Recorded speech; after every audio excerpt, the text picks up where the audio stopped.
Hi, I'm Greg from Second Thoughts East Yorkshire. Monday the 18th to Sunday the 24th of May is Mental Health Awareness Week, and the theme this time is kindness. One definition of kindness is the quality of being gentle, caring and helpful. Other words that spring to mind are empathetic, gentle and understanding. Can you think of an act of kindness that someone's done for you? Sometimes it may be hard to think of anything when our mood is low, but have a think, I'm sure there'll be something. Has someone you don't really know smiled at you or simply said hello? Has anyone let you go in front of them in a queue or called you to ask how you were doing?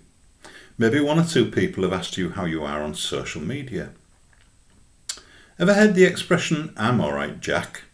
It's the mantra of selfish and uncaring people, the exact opposite of what we're looking at today. And I think we all know a few people like that. In reality, there are many people in positions of power, sadly, who are of that ilk. They'll trample on others to move up in the world, not caring about anyone else but themselves. Some people like that may think of kindness as being weak, but that's certainly not the case.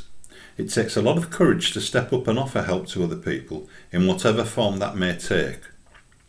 One of the many reasons that many of us struggle with anxiety or depression, indeed sometimes both, is because of sensitivity. Do you ever sense that someone's struggling, unable to cope? Do you pick up on their vibes?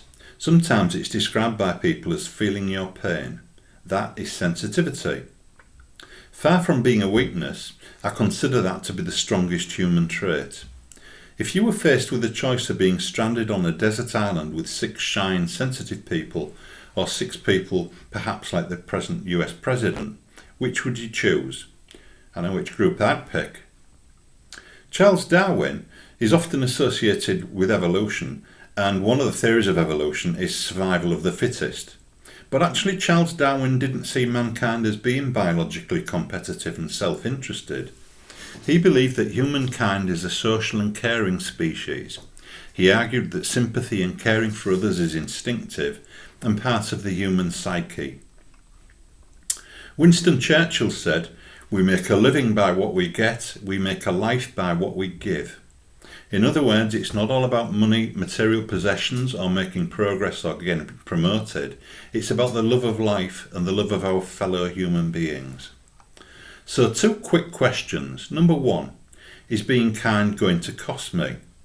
Well, the answer to that is no, not unless you want it to. Being kind can be as simple as smiling at someone. That act alone could make their day. You may be the only person to smile at them. For others, it may be donating to some cause that they feel strongly about, or buying a gift for someone, so that could be more expensive. But there's no need to spend money you don't have, or to put yourself at any risk at all, or certainly not into any debt. I'll give some suggestions on things that you can do a little later. The second quick question is, does being kind mean doing something on a grand scale? Well, the answer again is no, not unless you want to do something grand. It really depends on your means, how you feel about it, and what's feasible, especially now in our current conditions. So what acts of kindness can you do this week? Here are 20 suggestions. Not all of them are relevant for everyone, and I've limited them to acts that are possible during social distancing. I'm sure that you can pick some of these to do. So in no particular order. Number 1, recommend a film or TV show to a friend or family member. Tell them why you enjoyed watching it. Number 2, ring someone up, but listen to them more than you were talking to them. So listen to what they have to say. Number 3, make your partner or a family member breakfast in bed. Number 4, give a complete stranger a smile. Just smile as you're passing. It really does help. Number 5, pass a compliment to a stranger.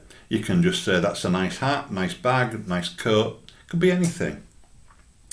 Tip number 6, leave a nice message for someone around your home. For a family member, or maybe someone who's living in your house with you. Or maybe for a nice neighbour.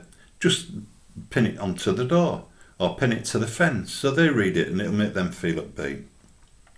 Number 7, if you can, donate a few pennies, £1 or £2 to a charity or fundraiser. Every little bit helps. Number 8, Try to spread some encouragement to someone online. If you see somebody making an effort and doing something positive, just give them a few words of encouragement and share it. Share what they're doing so they get more, if you like, more awareness of it. Number 9, sort out some items to donate to a charity shop, but only when it's safe to go into one again, of course. That'll help you to feel good about yourself and also help you to declutter, which is therapeutic. Number 10, write to your partner or kids a list of the things that you love about them. It's easy to think of the things that are annoying us when we're in a pressure cooker environment, but write down a few things that you like or love about them. Number 11, email or write to someone, actually use pen and paper, that you haven't spoken to for a while, asking how they're doing and tell them how you're getting on. Number 12, leave a bag of sweets, and very importantly an unopened bag of sweets, and tape it to your letterbox for your postie, or maybe to the bin handle for your bin collectors. They're doing a wonderful job too. If you go into a supermarket for your weekly shop, buy an extra packet of mints or Maltesers. It doesn't need to cost a lot, just a few pence, but give them to the checkout person. They're doing an incredible job. Number 14, write a thank you email or note to your GP surgery, just telling them that you think what they're doing is good. Number 15, put some likes on people's posts on social media. How often have you posted something on there and nobody's commented, and it can make you feel a bit deflated? So just put a few likes on there. Number 16, if you're at all creative, make a greetings card for someone if you can and post it to them, or send it via email or electronically. You don't have to be that creative. There's a lot of help online. There are a few sites where they'll give you ideas and you can just copy images. Number 17, if you're a good cook, share a recipe with a friend. Let them enjoy the meal too. Number 18, take a cute or a funny photo of a family member or even a pet and send it to a friend. That can cheer them up, lift the mood. Tip number 19, and this is a longer term investment, if you like, a longer term payment of kindness for someone else. Get your photo albums out and write on the back of the photos where and when they were taken and who is on them. That act of kindness would really be welcomed at some point in the future when your photos get passed on, perhaps to one of your distant relatives in the future. They'll be really grateful that you did that. Number 20, when you see something good or funny, pass it on. Just share it. It can help to elevate people's mood. I'm sure that you can think of many more things that you can do to be kind to someone. We're all struggling now, some much more than others, and your simple act of kindness could be the one thing that keeps someone hanging on, gives them a sense of being appreciated and being part of something. Plus, do you know what? Doing something kind will make you feel so good too. Robert Louis Stevenson said, "Don't judge each day by the harvest you reap, but by the seeds that you plant." Do me a favour, let me know what acts of kindness you have done. It would be great to see a photo or two if you'd like to send them to me. I'll be happy to either keep them confidential or share them online with our viewers if you're okay with that. Just let me know if you would let me share them. Finally, and this is really important too, kindness includes being good to yourself. Do you treat yourself kindly? Do you speak gently and kindly to yourself and take good care of yourself? Don't neglect yourself, whether you live with other people in your home, and especially if you live alone. So be kind to others, be kind to yourself, and feel the positivity. Thanks for watching this video. I hope you've taken something from it. There'll be more over the next few weeks.